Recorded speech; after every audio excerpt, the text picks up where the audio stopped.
Recognitions by Julius Evola. Chapter 2 Revolution from the Heights. Urgency has become one of the general characteristics of recent times.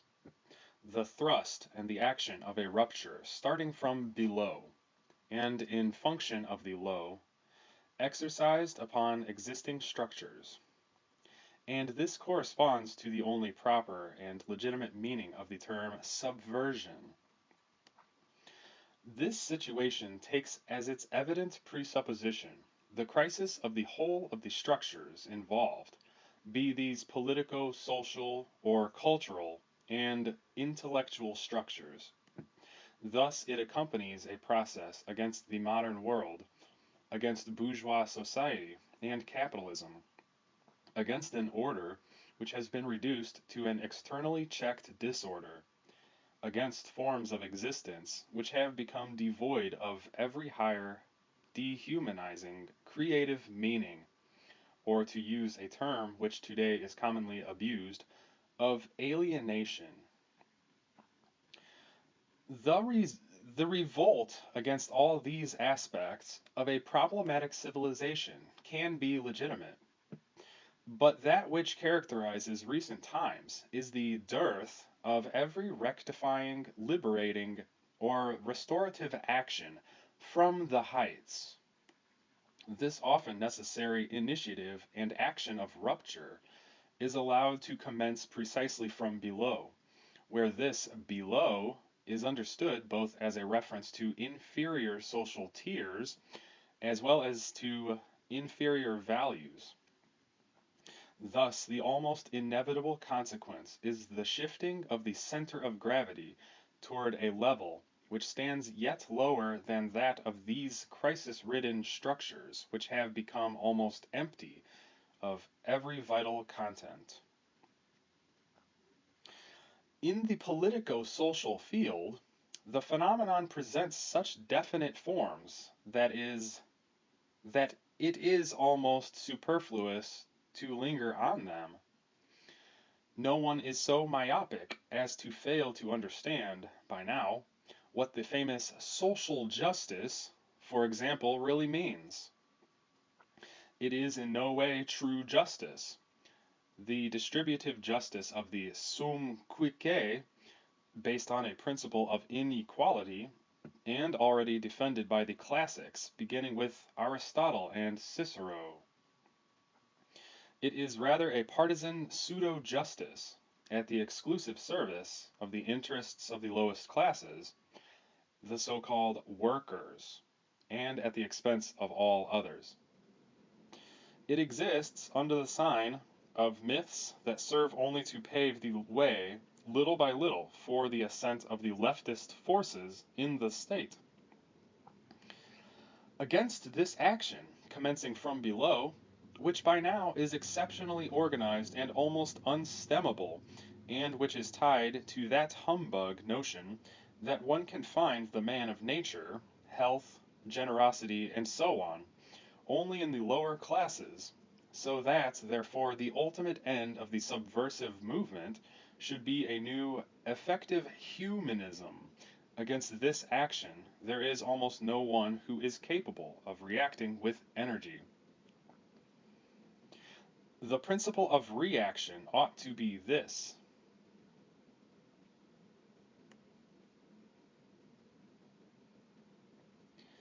that one can denounce the errors, the defects, the degeneration of a system, that one can be, for example, decisively against the bourgeoisie and against capitalism, only by commencing from a plane situated above it, not below it. One should react, that is, not in the name of proletarian, so-called social or collectivist values, but rather in the name of aristocratic, qualitative, and spiritual ones. That which could bring about a yet more radical rectifying action, if only men could be found who are truly up to the heights, and who are armed with sufficient authority and power, so as to prevent or to smash, by a revolution from the heights, any such vel- velleity or principle of revolution from below. Unfortunately, however, one sees ever more clearly how far such perspectives lie beyond the intellectual horizons of our contemporaries.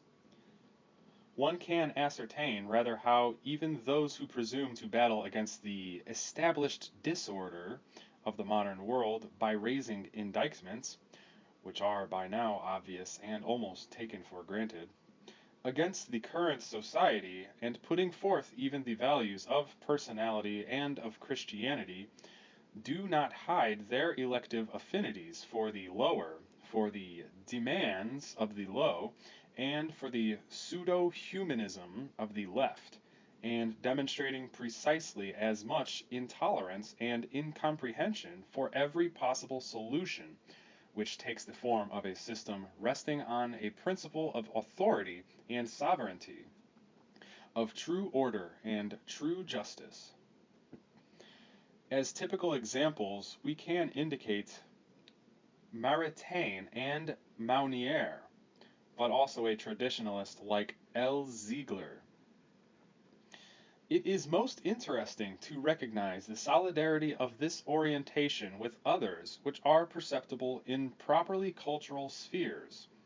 Are not the so-called neo-realism and other similar tendencies characterized precisely by their abusively presenting as real only those meanest, most miserable, equivocal, and often filthiest and vulgarest aspects of existence, while the remainder supposedly has nothing to do with what is authentic, sincere, and real?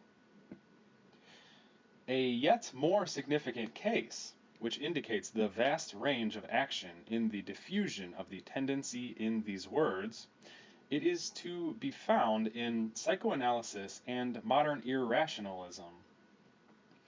These embark from a critique, in itself legitimate, of the fetishism of reason and of abstract intellectualism, and of the superstructures of the conscious I.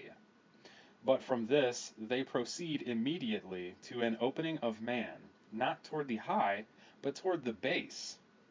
Against the rational, they assert the worth of the simply irrational of life. Against consciousness, the unconscious, wherein one usually wished to see the motive force of the psyche. Thus here too the result was regression, a translation of the center of human gravity toward what is low. The cause is analogous to that which we indicated in the political social field. One acts as if outside of the rational and the abuse of the rational, there existed only the sub-rational, the unconscious, the vital, the instinctive, etc., and not also the super-rational, as attested by everything in the history of societies connected to true human greatness. Analogous considerations could be brought forth to indicate similar parallels in contemporary cultural phenomena. For example, existentialism and the many varieties of so-called neo-spiritualism. We cannot linger on all of this. Let it suffice that we have briefly demonstrated in an entire group of phenomena an identical tendency, as well as what these in their very presence unfortunately indicate regarding the visage of the times, namely, the non-existence today of anyone who takes a stand and who knows how to act, not from the base, but from the heights, in all realms,